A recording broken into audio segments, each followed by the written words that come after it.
Happy Saturday, ladies and gentlemen. 12 Faces of Sober Speaks podcast. This is episode 79. Before I bring my guest in, I'll go ahead and do a few 12 Faces of Sober related things. You can get this book, 12 Faces of Sober. All you got to do is hit me in the DM. What's up, Dave? How you doing? Yasmin, I'll be with you in just a second. Yeah, if you guys want a signed copy of 12 Faces of Sober, all you got to do is hit me up in the DM and I'll make that happen. If depending on what time the post office closes today, depending on the transaction, I might be able to put it in the mail today. So like I said, book 12 Faces of Sober. If you want to get the new latest merch, because I'm about to come with a spring line of merch actually in another month or so. All you gotta do is go on 12facesofsober.com. Let me show you again, 12facesofsober.com. All you have to do is click on merchandise. It has hoodies like this in a variety of colors, sweatshirts, beanies. It's still cold out here in Minnesota. Yeah, so just do that, and that's it. Hopefully you guys are having a wonderful Saturday. Hopefully you guys are up and about, moving around, cleaning the house, cooking breakfast, whatever the case may be. But I am thankful that you guys came in to hear a wonderful podcast today. Yasmin is actually over the waters out in the UK. This is my very first guest in the UK, and I'm sure I'm going to have more. Looking forward to talking to her.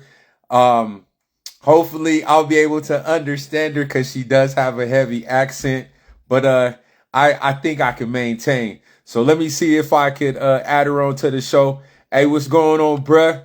Where you been, man? I tried to text you, man. You blocked my number, man. So you might want to check the contacts, cause I sure hit you on your birthday. I'm gonna call you out too. I tried to hit you up on your birthday and the number was blocked. I don't know who blocked it, but it show was blocked. So I'm gonna talk trash. But let me go on ahead and jump in on this interview. Let's see where she at. Oh shoot, hold on. Let me see.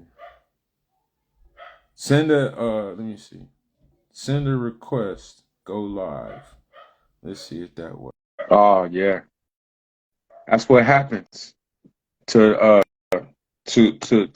those famous guys out there in New York. Well, hello. Kenny! How you doing? How you doing today? Yeah, I'm good. It's like dinner time over here, so we're getting ready to wind down. Okay. And how was your day going? My day is just getting started. but how's your day going? Yeah, it was good. Like, we didn't do anything. It's Saturday. You didn't do anything. Right. What time over there? It's 12 noon. Oh, awesome. Okay. Yeah. Oh shoot, Chris is up in there. What up, Chris? I need to give you a call, bro. I ain't talked to you in a minute. Got to check in real soon. So like I said, welcome to the show. I am very, very happy and thankful that you are my first guest from the UK. I know that this is going to be a fun conversation, and so we're not going to waste no time. So first and foremost, again, welcome to the show, and let's just start with the introduction. You know, tell them your name, where you from, and then I'll start coming with the questions. Okay, sure. I'm Yaz. I'm from the UK. I live in a town called Oxford. I'm 7 years sober now and counting. Congratulations. And thank you.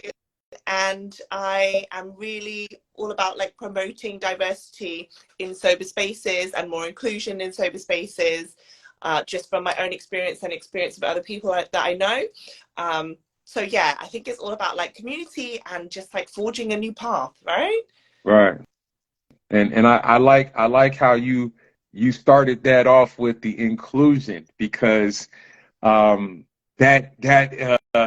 sober community doesn't necessarily have the representation of us like it should. Mm-hmm. And so that was one of the questions that I have a little bit later in the interview. But I'm glad that you brought that up front because, you know, I don't know if it's a pride thing when it comes to us to where we don't want to necessarily broadcast when we have the problems and issues, but we shouldn't be ashamed of it. Yeah. You know what I'm saying? Because we're not in our parents' generation where, they say if you have those, if it goes down in this house, it stays in this house.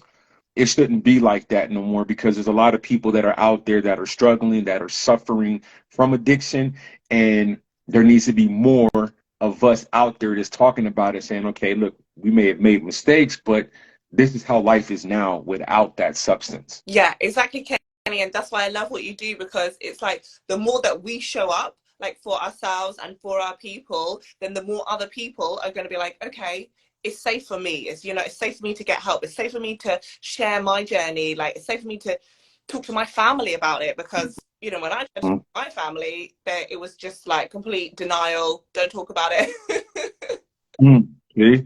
And so, how was it for you growing up? And then you said Oxford. Is that where the prestigious College of Oxford is at? That's the one. Okay. Yeah. And so how was it growing up? Like, is the drinking age over there, like here in the States, is 21. So what's the drinking age out there? So it's lower. It's 18. Mm, Yeah, okay. but people start drinking from like much younger. So like 13, 13 is when I had my first drink. And also when I smoked weed for the first time, I was like, let's just get fucked up.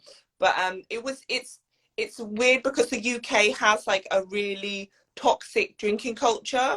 So Mm, everyone goes to the pub, pubs are a really big thing, and you get really drunk, and the pubs close like quite early. So maybe the pubs will close at 12, and you go in and you drink as much as you can, and then you leave, and then you go to the club, and the club shuts at 3, and then you go to the after party.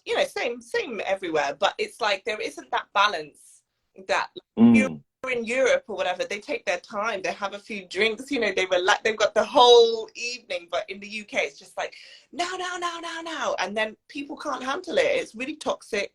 People mm, get sick, but it's just like you just seem to be like inclusive, like it's the inclusive space, but to mhm, be included you have to drink.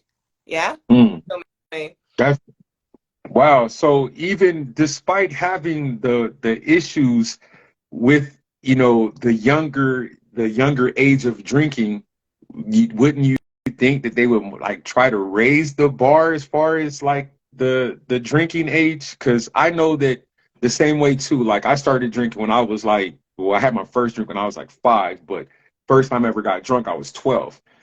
So it's kind of one of those things where it's like, all right, well, what do I do? You know what I'm saying? Like, okay, now it's like I back when I was, under 21, I'm like, I'm looking forward to turn 21 because then I can go and buy. Now, you guys are like getting out of high school, and that's the first thing you can do as soon as you get your high school diploma is go to the store and buy some alcohol. That's interesting. it's dangerous. Like I think it's really dangerous. And there's been a lot of charities and groups in the UK. So one is Club Soda, the other is Alcohol Change UK. They've really been lobbying for the government to change their policies, to raise the the age where you can drink alcohol, but also to tax alcohol higher. Like Mm, the tax on cigarettes is so high, and then we've seen a decline in smoking. The tax on alcohol, I mean, if I wanted to, I'd just go down and I could get a litre bottle of vodka for £5 from the corner shop. That, if I drank all of that, I would die. And it's like they just don't take that seriously. They're just not taking it seriously over here. yeah, because a lot of I shouldn't say this, but a lot of the people who make the decision within government have the drinking problems and drug problems. You know what I'm saying? So of course they don't want to do it, but until it affects them at home, Yeah. then if it's their kids, someone within their family, then they might, actually try to say something, which to me is kind of selfish when it's like you have a whole city or a country or something to worry about instead of just worrying about a few people. So you said that you experimented at the age of 12. So was that like you said that that's a norm, like underage drinking is kind of normal out there. Did your family know that this was going on, or was this at a family function?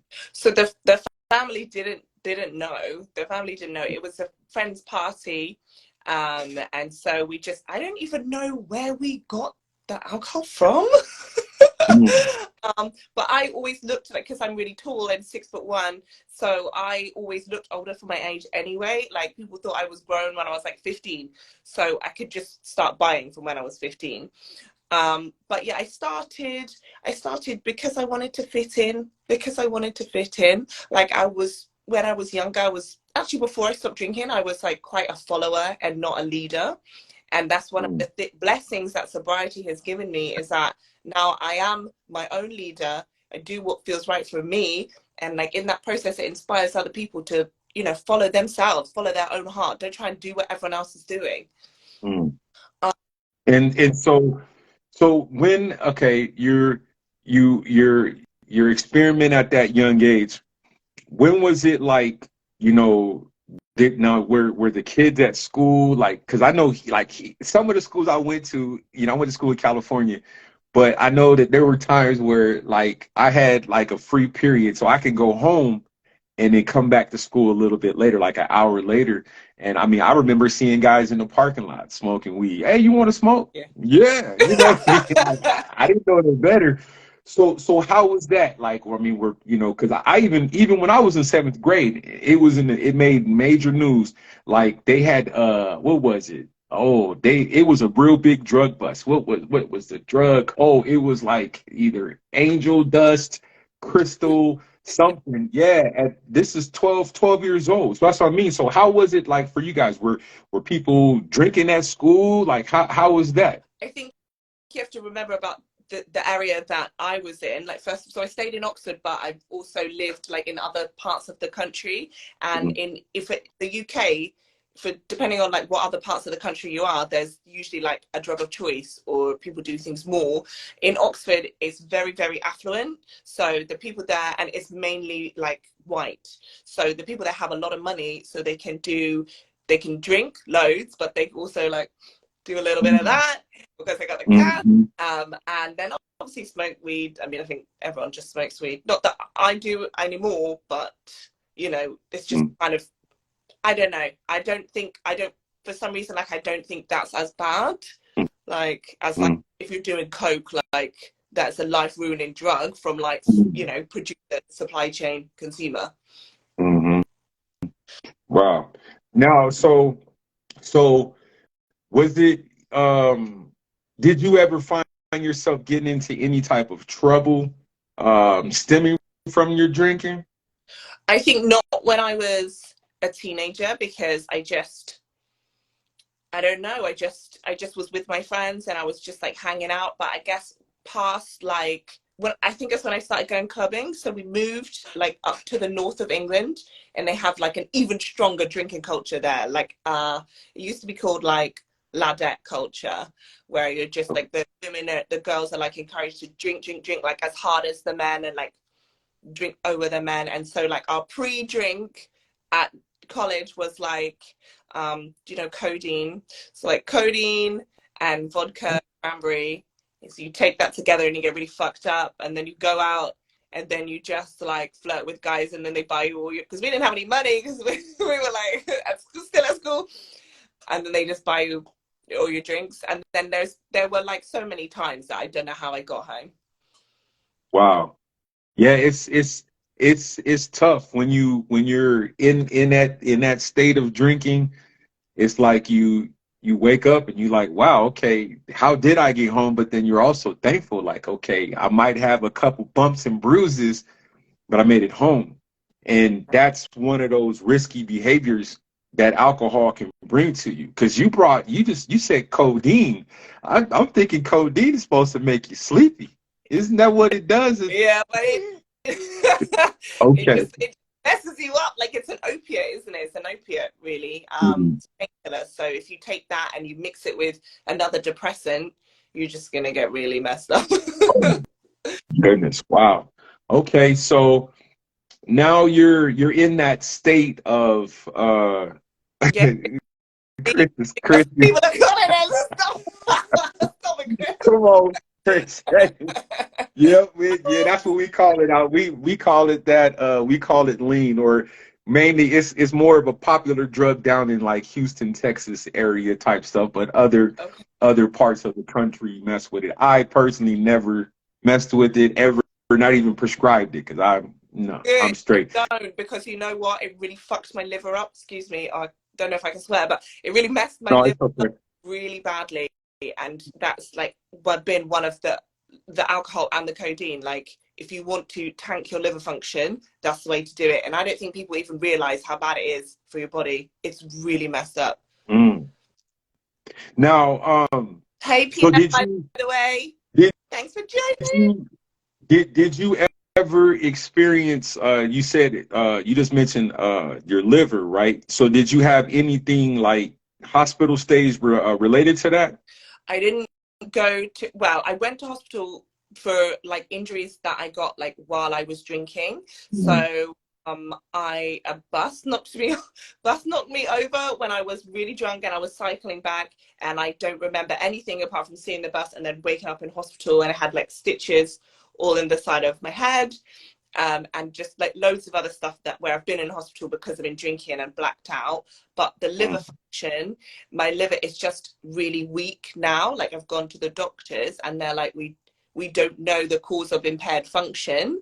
Like, but knowing my history, they're like, well, this is probably what it is. So it just means I have to like take extra supplements, be really careful with my diet, do things that will like strengthen the liver. So I do like alternative like therapies, like acupuncture, yoga, like stuff like that. Okay. But it definitely means like I get sick a lot. Like, my immune system's really bad. Yeah, because the reason why I asked that question is that, and I've shared it on other podcasts, that like when I first got out the army, that first year, so August of 2015 until base when I got sober in 2017, or no, I'm sorry, November 2016, I drank a lot, like every single day. And it got to a point when my pancreas gave out. And I was literally in the hospital for like 9 days. No joke. No, this is no joke, in Arizona. And like I literally gained about 25 to 30 pounds within that 9 days. And then like those last like 2 days, I lost it all because like I couldn't, obviously I couldn't eat. They weren't, the only thing they gave me was like some ice chips.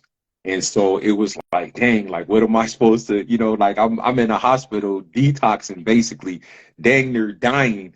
All I wanted was some food. And to this day, like I still drank after that. And then I had another incident. And then I'm telling you, but like I said, this was that last year of drinking. And it took the, like my mom telling me like I don't want to bury my son. I'm the youngest of five. And when she said that, I was like, damn, all right, I think it might be time to stop drinking. You know what I'm saying? And it shouldn't like take for a parent or someone to say that. You know what I mean? You should be able to be like, all right, enough is enough. I'm tired. Look, I almost lost, which eye was it? Almost lost this eye, from my glasses. I don't know if you can see it, but Oh, I fell. Yeah, I fell down at the casino drunk, and my glasses like embedded like inches away from my eye. So, ladies and gentlemen, when we tell you about this drinking stuff and what it can do to you, it's serious. You know what I'm saying? And that's why it's not good for you. They put it out there for us to harm ourselves, but there's no sense in need for it. You know what I'm saying? So I'm sorry, my sinuses is bothering me. oh my God. What? I did. Your story is so powerful. Like, thank you for sharing. Jesus. Mhm. How did you get clean, if you don't mind me asking? I went to Like, I went to rehab. I okay, went to rehab. Go ahead. how long for? Oh, I went for 30 days. I Okay. did 30 days, like where I live. I don't know how familiar you are with the states, but I live in Minnesota. And from where I live right now, it was about an hour and 15 minutes northwest of here. And then I was familiar with the city because I got my bachelor's degree there. in that city. And then I went back. I went to rehab, and then I literally got out of rehab and went back and got my master's degree. Like literally out of like maybe about a month after I got out of rehab, I went and got my master's degree. You are so inspirational. You know that, right? I love it. I love it. I mean, Yeah. oh, self-created. I've been dry for over 30 years. Massive congrats. That is amazing. Thank you. Yeah, that is dope. 30 years. Oh yeah, I'm definitely looking forward to that. That's how many years is that? About 20, about 24. I'm looking forward to it. Yes. Yes, yes. So yeah, I mean, that's the main reason why I did it. You know, did all this stuff because it was like, you know, I was just like I was in the party scene. I you know, partied in Mexico. I used to live in California, so the Mexico border was like 15 minutes from my house. So when I was 18, you know, it was legal to drink in Mexico. You only had to be 18. So, you know, I was down there a lot you know, during my undergrad. I was every Friday night I was down there. Yeah. And so, and I didn't learn my lesson then because this was when at the height of, I shouldn't say this now, but I don't care. The cartel, the drug trade was really, it was really bad up there. So like El Chapo was fighting the wars when I was partying down in Mexico, like literally like right in the same city. And it was crazy. But so like when you when it despite all, you know, you had the hospital stays, you had the medical conditions, was there anybody in your corner that was saying, okay, yeah, you might want to slow it down, you might want to cut it out of your life completely? Was there anybody like that? Sunshine Lady, my journal is on Amazon. Okay, girl, drop the link so we can go buy it. Most definitely. And Chris says recovery is possible for us all. Yeah, it is.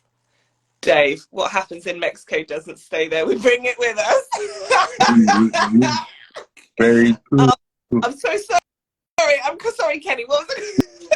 No, it's okay. No, this is how it's supposed to be. I want it to be as interactive as possible. And like I said, I already know Chris.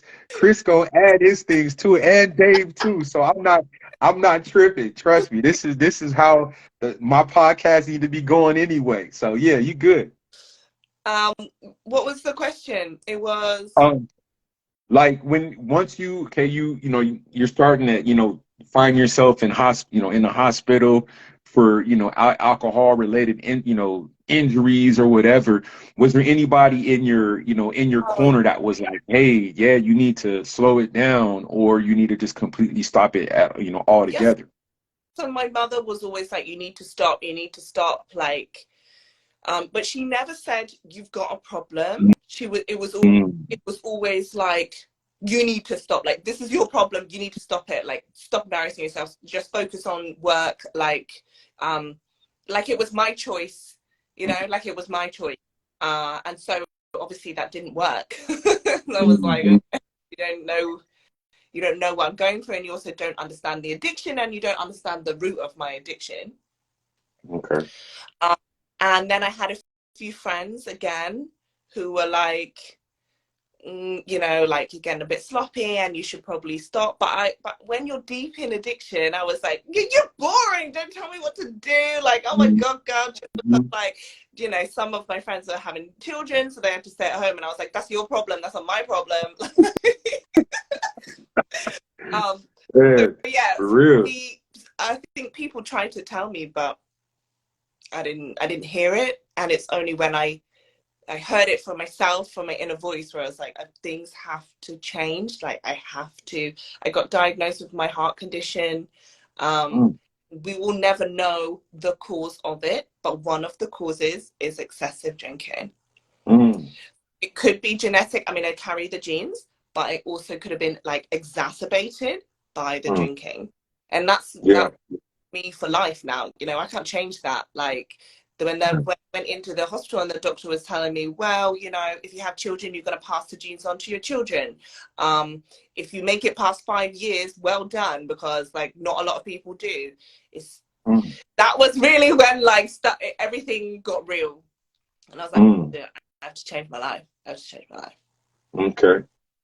So now, was this once you started to actually develop the health issues, you cut it out, or was this something?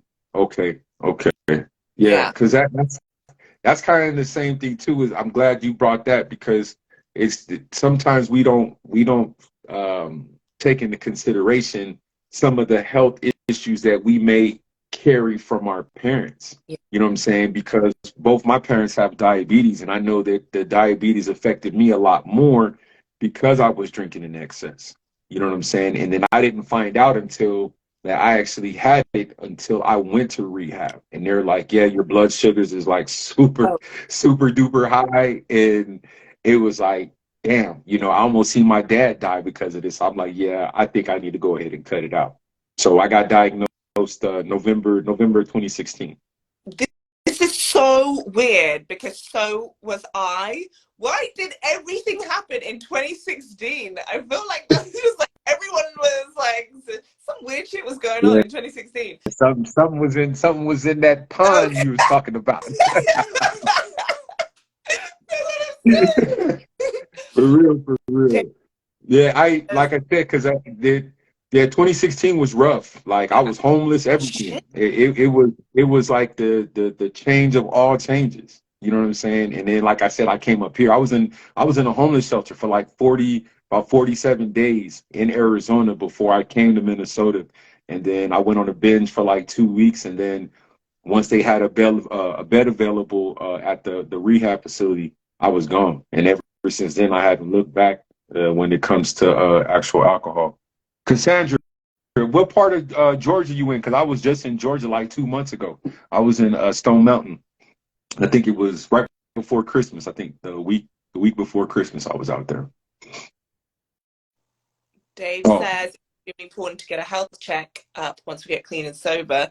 Chris is all yeah, dead. I almost killed myself. This is the thing, like we sit and we joke about it, right? And we're like, oh yeah, like I nearly died, I nearly killed myself. I've got lifelong health problems. But for me, I feel so positive because we have survived. Like you want to talk about survivor, okay? mm, We have survived everything that went before, everything during, and everything after. I just think the strength that takes, people don't know. They don't know. Unless you've been through it, you don't know.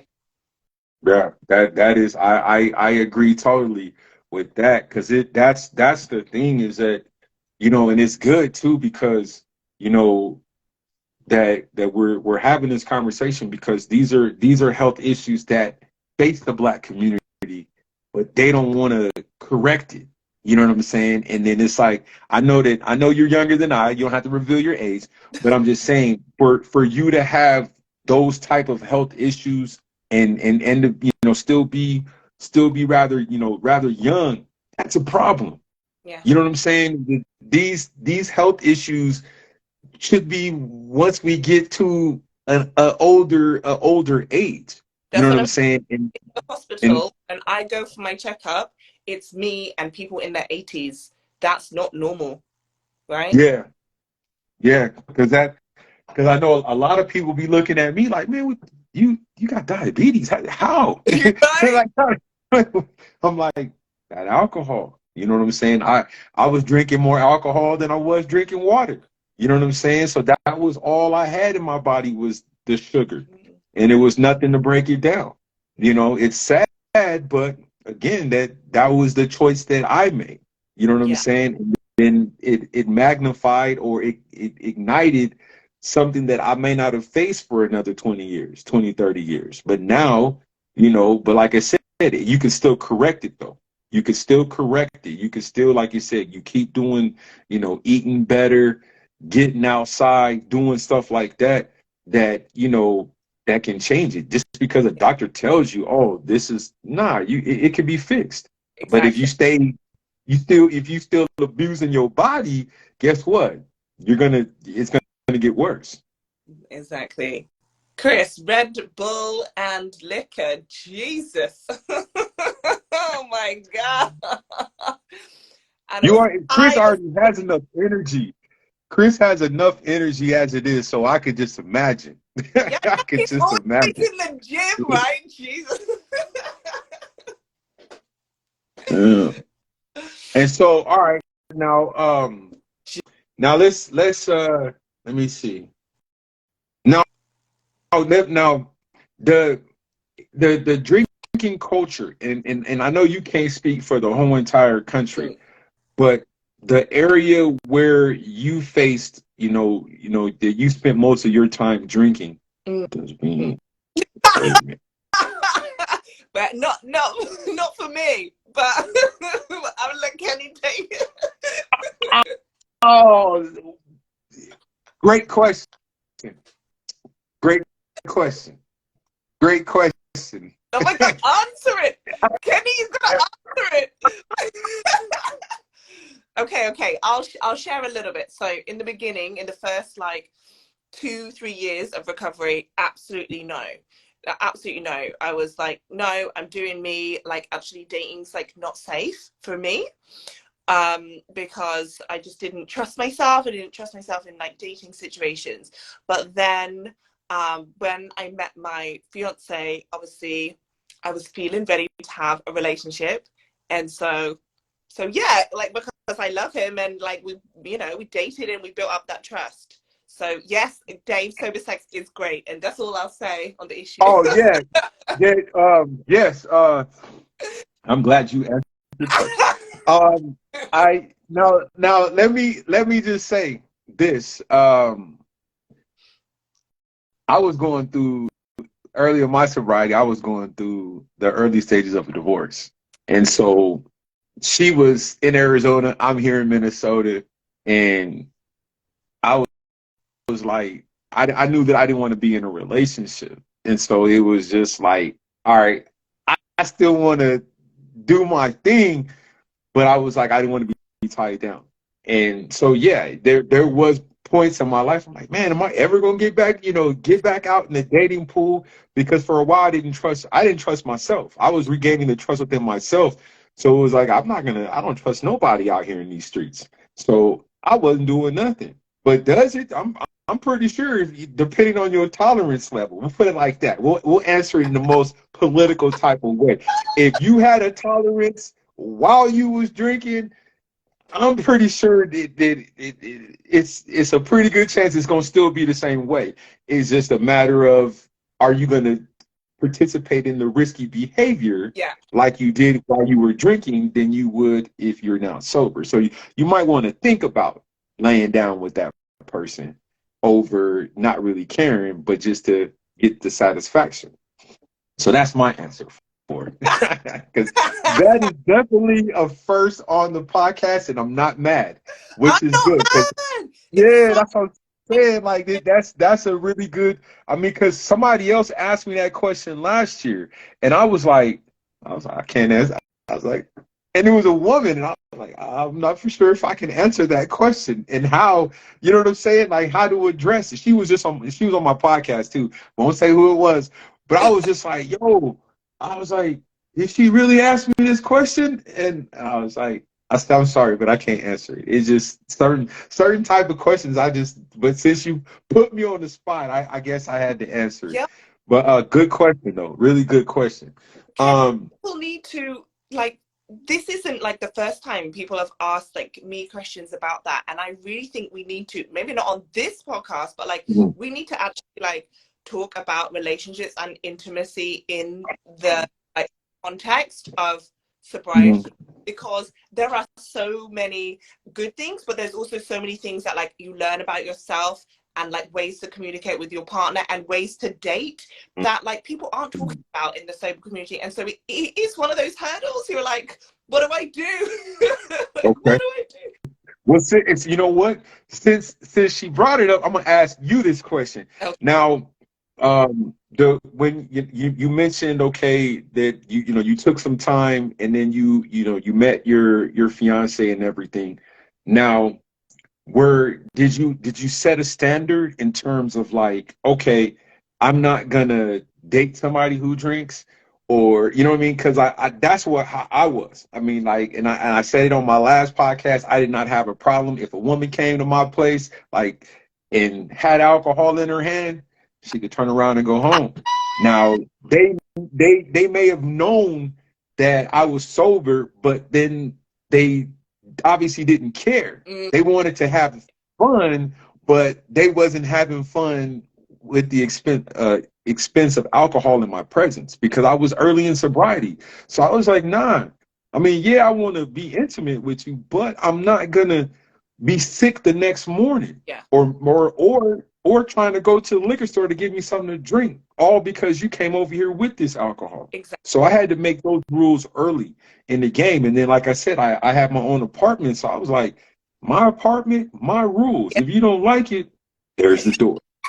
You know what I'm saying? Like, don't waste my time. You know what I'm saying? Because and that's and my message to you guys is that if, once you get sober, early in your sober, make those rules for yourself. Because like I said, if you know that it's gonna hurt your sobriety, or you're being intimate with your partner and you smelling it, and nah, that's the ultimate turnoff. I don't care if the woman is one of my all-time crushes in life. If she smells like alcohol, guess what? She can go. Right? I don't care. She could write about me on Twitter or whatever. You're not gonna be in my presence. I'm being honest. Like, seriously. Appreciate so true, Kenny. Like, so my fiance, he does drink, but he's not an addict. Like, he doesn't have problems. But when I first got back into dating, I made it really clear, like you, like, these are things that you won't do around me. Like, you won't take any drugs. You will not, like, drink. If you want to drink, that's fine, but that's your business. If you want to date me, like you said, I don't drink. I'm also vegan. And like, variety is really important. And I think when you put that on your profile, like Hinge, Bumble, whatever, it automatically turns people away. Yeah, it turns people away. So the ones that you don't want, they leave. And then the ones that you do want are like, hey, what's going on? And so when I met Jamie, we met in a bar, but we actually drank tea all night. And we just had such like amazing chat. And then he walked me home, and I was like, I'm not gonna kiss you. And he was like, that's fine. I respect you. And that's the kind of person that I wanted in my life. And I just hadn't had that clarity before when I was drinking. So I was just sloppy and like relying too much on like, my carnal needs instead of like my head and my heart. Oh, I'm looking at something that Chris is saying. Man, I'm sorry, these messages come up so fast. Let me see something. I want to comment. What's Chris said? Chris said. Let me see. I'm trying to look at it and see. I can't even. This thing's not coming up fast enough. That's okay. Oh no, Dave, talk about quit blushing. Man, I'm too dark to blush. We all saw it, Kenny. It caught me off guard. I will say that. I definitely will say that. Now, okay. Now let me ask you this. It was something that you posted last year, and you said prioritizing your peace, and I kind of just took like a snippet off of it. I think it was like from June of 2022 post, but like prioritizing your peace, and what I got from it was like it took a while for me to be at peace with my current, at that time, my situation. Like I said, I basically just, I ain't gonna say I left my ex-wife. Well, I left her, came back, she left me, then I left for good. And then, but I went to rehab, and that's where like life started to change for me. I began to get to actually have that peace, because I'm not dealing with that drama that I was having with her, and all these things started to kind of fall into place. Like I said, I had, my furniture was shipped from Arizona. That's about a 24-hour drive, basically. I had my car shipped from out there. I got the keys to my apartment when I got sober. And then I had my apartment. I got keys to my apartment, and then I started school like 3 weeks later. And so I felt like life was different for me because now I'm working on myself over the fact that now I have to worry about somebody else. And even in the military, I didn't have that because I was working for the government. And Mm-hmm. so it was like I didn't have the peace. But now, not only am I, you know, prioritizing, you know, my whole life in general, but now I'm trying to make things better. And so I you know, it kind of touches on just, you know, the things that we've talked about is that, you know, what works for you may not work for me, Yeah. but in order the commonality that we have is that we're working on our sobriety. We're trying to improve our health because when we were in the heavy in the drinking, we didn't care. We didn't care if we had problems with our heart. We was trying to have, you know, be in the moment, be right there and be present and not worry like, man, there might be a long list of things that's going to hurt us if we continue to drink like Mm-hmm. this. Yeah.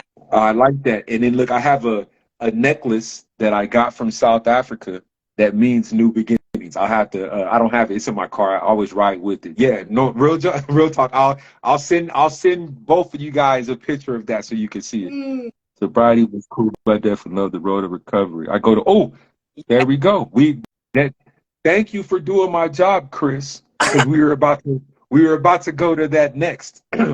You mentioned in a post, it's like you listed some things, but I think that this one thing is key that we don't talk about, especially in the Black community, is the fact, well, they're starting to do it now over the last like 5 years, but therapy, Yeah. being open with going and being open with talking about it.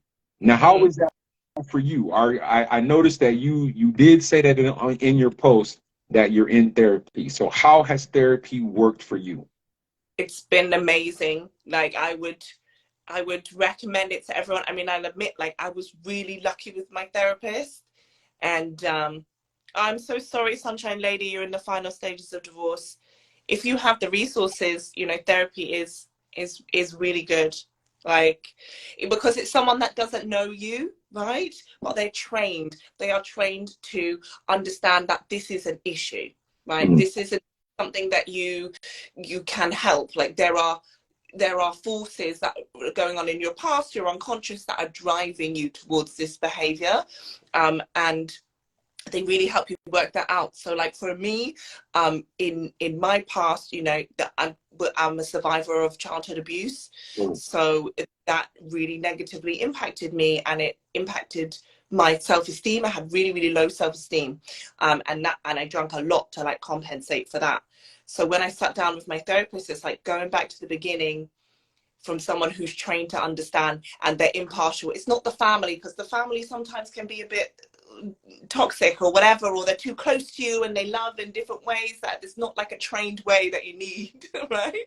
mhm, um and we started 7 years ago, and I'm not gonna leave anytime soon.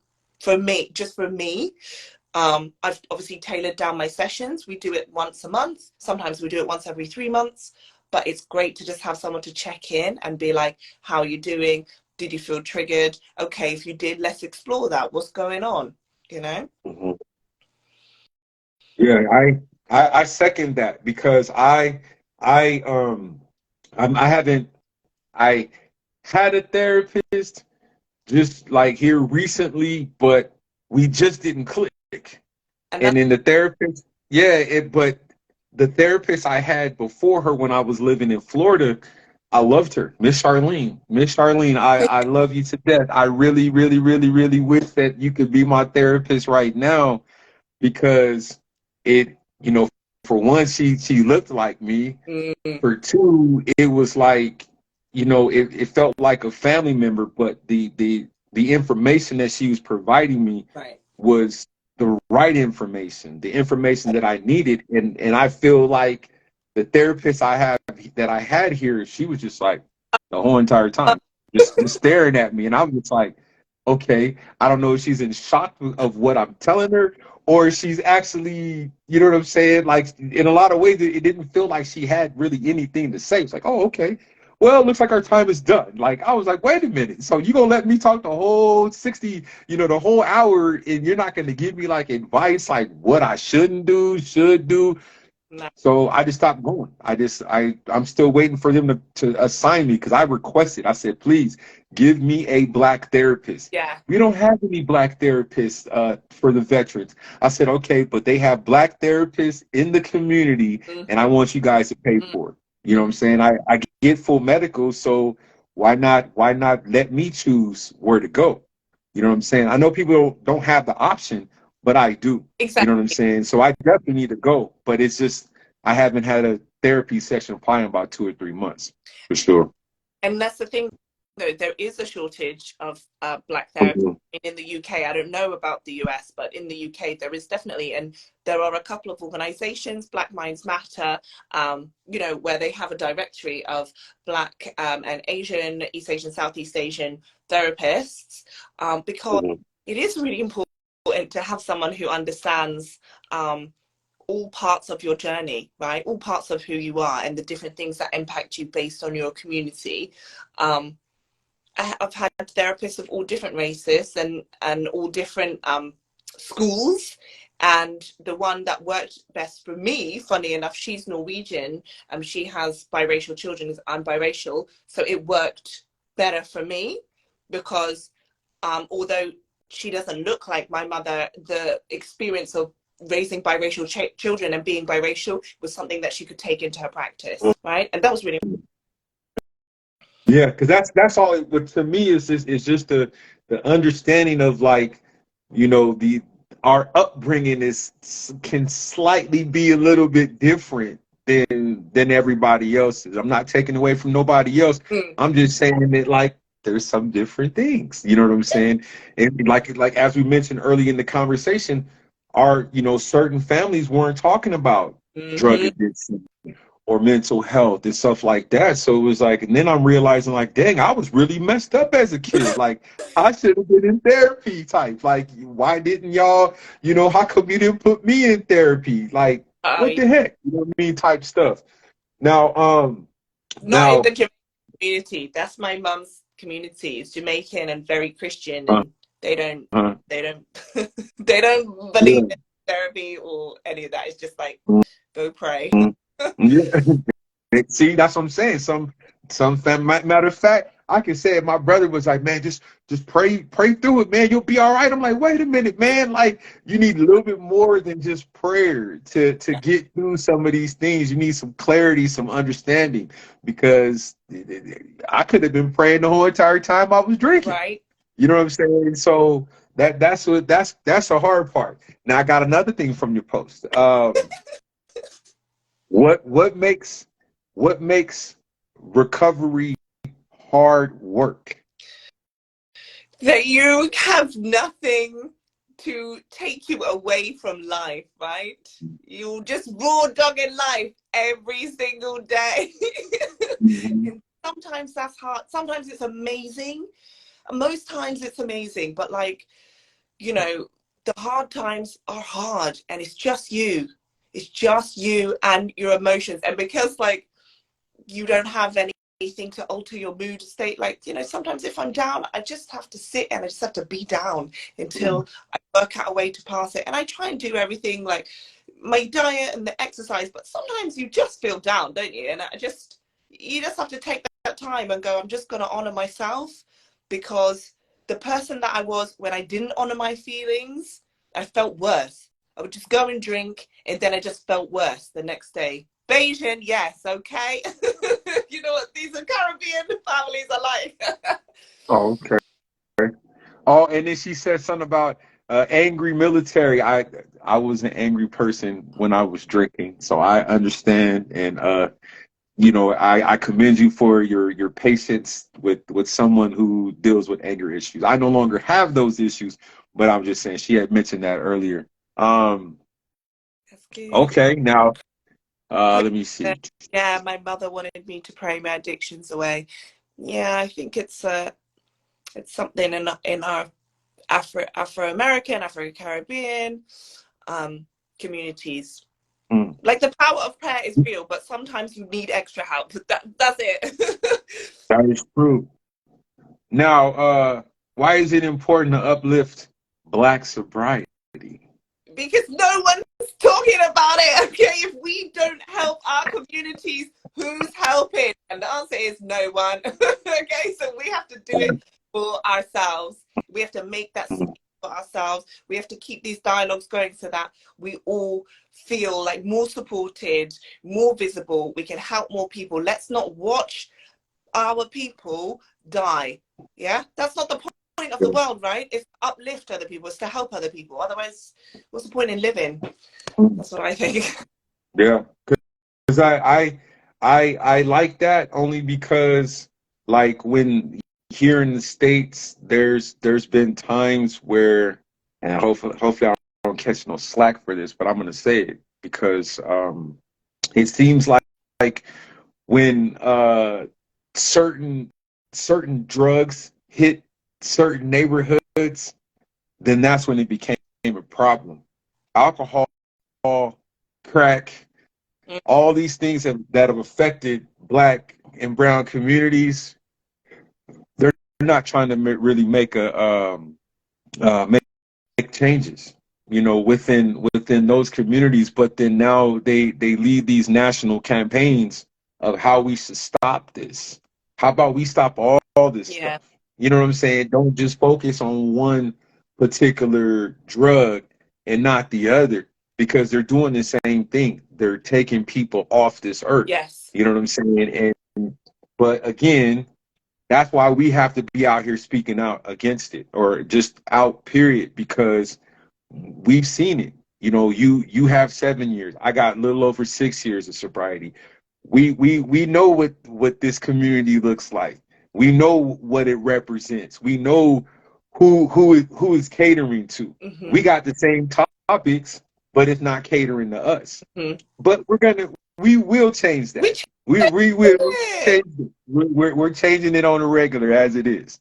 You know what I'm saying? Let me see. Chris said something. Yeah.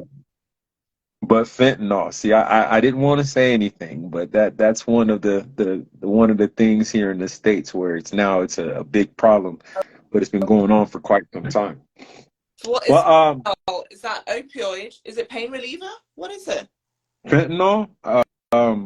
It's a synthetic. I think it's like a synthetic manufactured drug. I don't know, because I don't know. I don't know what it looks like, but I've heard stories. But I know that it seems to be something that's manufactured, and it's taking people out like it's not even funny right now.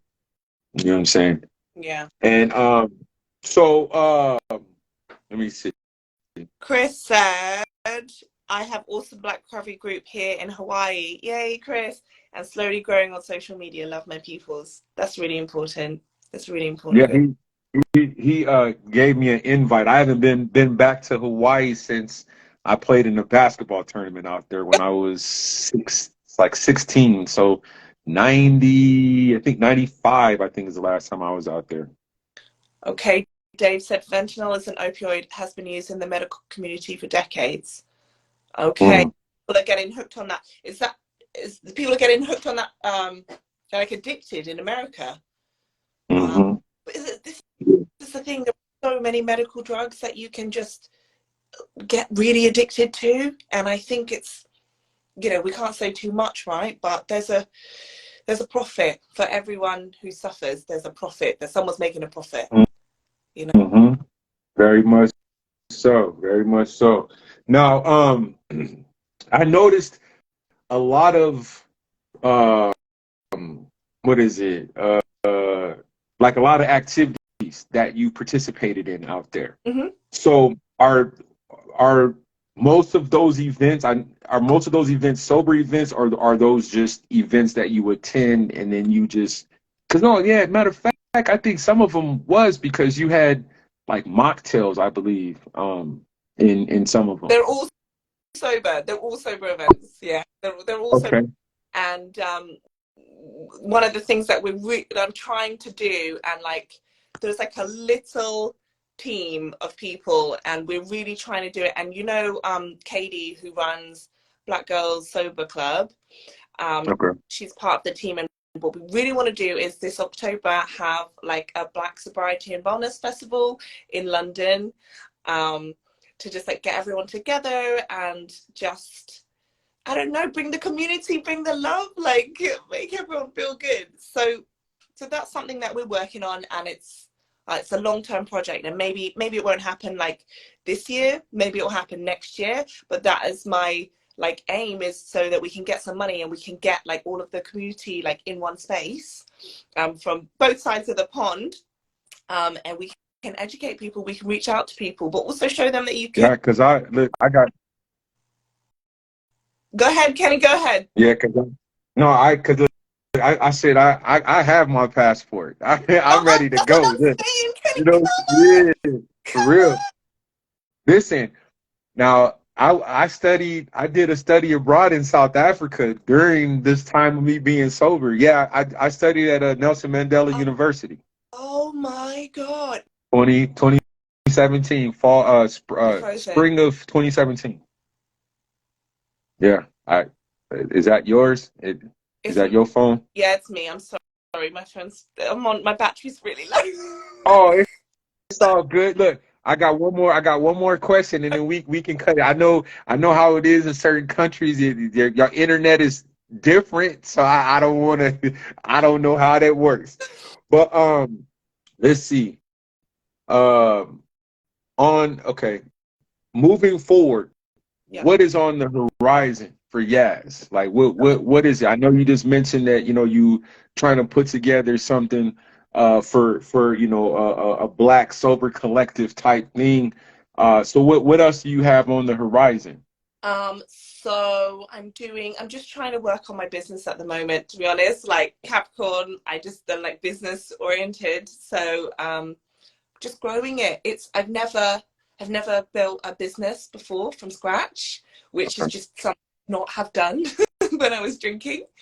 Um, so yeah, it's events, it's sober events, so that's what we do. So like I make the cocktails, so like experiment a lot with like making non-alcoholic cocktails, and then we'll like hold events with sober people, but also people invite us to stuff. So there's an eco wedding show, which is all about like sustainability and like couples that want to not harm the planet or Mhm. themselves when they're getting married. So we are doing the bar for that, Okay. and it's really nice. Like I think it just before I was sober, I felt like purposeless, right? And now I'm Hmm. full in everything that I do. And I never want to go back to a life where I don't wake up every day and I'm like, okay, it's hard. Life is hard, but I'm happy. I'm doing like, I feel like I'm doing what I was supposed to do with my life. I like that. And let's see. This is gonna shut us out. Close it out for us, because I don't want you to cut off in the middle. But you you've hit us with some good information. But how I usually close my shows out is if you can leave like some encouraging words for those that's still on the fence as far as whether or not they should go through the journey of sobriety, or for those that are early in sobriety that may need that extra push. I mean, because we talked about a lot of different topics: health, um, touched on intimacy. You know what I'm saying? Like a lot of different things. And so, if you could just leave them with that, because I think that I could sit here and spew out all kind of information, but I just feel like it's better to have the guests, close us out with that. Okay.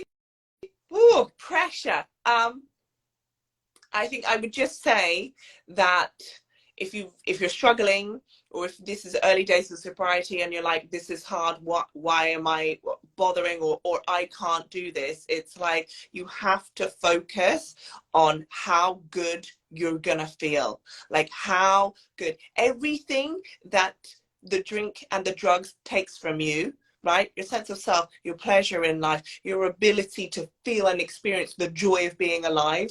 That's what sobriety will give you. Sobriety will make you the best version of yourself. Yeah, and I'm not saying you have to go and start a company like I did, or you have to do your masters like Kenny did, right? It's like just whatever works for you, the best Mhm. version of yourself. That is what sobriety is going to bring you. And you have to just keep that in your mind, and obviously reach out to your networks. Reach out to your network wherever you find. Uh-oh. Oh, snaps. System froze. Damn, I knew it was gonna happen. Sorry, ladies and gentlemen, in technical difficulties. Internet services are slightly different, varies from country to country. So I'll continue talking. Hopefully, she'll be able to get back on. But I want to say I appreciate you guys coming on. Oh, uh-oh. It hung up. Okay, well, hopefully she'll rejoin me. But I just wanted to say to you guys, thank you, thank you, thank you, thank you so much for joining 12 Phases Sober Speaks podcast, the UK edition.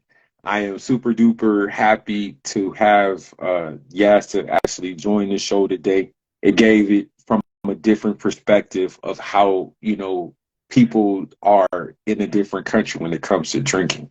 So I think it was cool.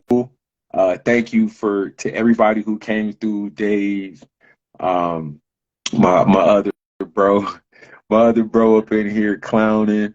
I appreciate the love and the interaction. And then Sunshine Lady, I know you followed me, so I will definitely follow you back.